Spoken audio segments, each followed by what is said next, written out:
Yes bana, ni kama mwezi hivi na siku kadhaa toka nikupe habari kuhusiana na masuala mazima ya Marekani pamoja na China kwenye swala zima la mtandao wa TikTok. Unajua kabisa CEO wa TikTok yeye ni raia wa China. Sasa kulikuwa kuna usemekano kwamba Marekani pia wanataka kuimiliki bana hii TikTok. Mambo yakawa ni mengi kinoma noma, lakini comments za watu wengi zikawa watu wanataka kwamba TikTok iweze kumilikiwa na Marekani kwa sababu wanajua kabisa masharti yatakuwa ni mengi tofauti na kwa sasa hivi ambavyo masharti hapo kwenye mtandao wa TikTok. Sasa rais wa Marekani Donald Trump ameweza kusogeza siku mbele za kuweza kufanyiwa kwa mtandao wa TikTok nchini Marekani ili kuweza kupisha mazungumzo ambayo yanaendelea juu ya mmiliki wa kampuni hiyo kutokea kule nchini China. Moja kati ya watu ambao pia wamefanya poa, lakini pia kwenye ukizungumzia kwa mtandao ambao unafanya vizuri zaidi au unafanya poa zaidi kwa kipindi hiki au kwa karne hii ni mtandao wa TikTok. Wasanii wengi sana wamekuwa wakiutumia mtandao huu kuweza kupush kazi zao, lakini pia kupush biashara zao, lakini pia kupush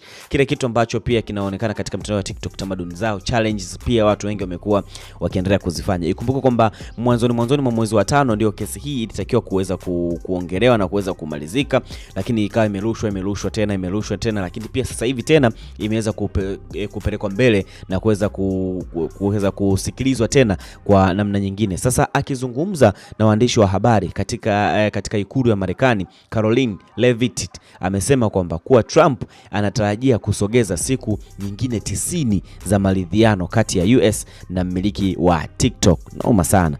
US pia imeipa sharti kampuni ya ByteDance ambayo ndio wamiliki wa TikTok kugawa hisa za umiliki wa kampuni hiyo na raia wa Marekani, la sivyo wataifungia mtandao huo nchini Marekani. Bana, sasa hapa cha kuamua ni mmiliki wa TikTok kwamba akubaliane kwamba Marekani wasio wanaitumia TikTok iweze kufungiwa au waweze kukubaliana na makubaliano ambayo wao nchi ya Marekani wanaitaka. Sasa Marekani wao wanataka kuimiliki TikTok, yani yule ambaye anaimiliki TikTok aweze kuwauzia na kila kitu kiweze kuwa chini ya Trump au kiweze kuwa chini ya Marekani. Lakini pia sasa mmiliki wa TikTok alikuwa kama design fulani kwamba hataki kuweza kukubaliana na swala hili, lakini pia sasa Trump ameweza kutishia na kusema kwamba endapo hata kubaliana na kile ambacho kinasemekana kwamba Marekani waweze kuachiwa mtandao wa TikTok, bwana wataifungia kwa upande wa Marekani isiwe inapatikana. Yani kwa raia yoyote ambaye anapatikana katika nchi ya Marekani atakuwa hana uwezo wa kufanya kitu chochote katika mtandao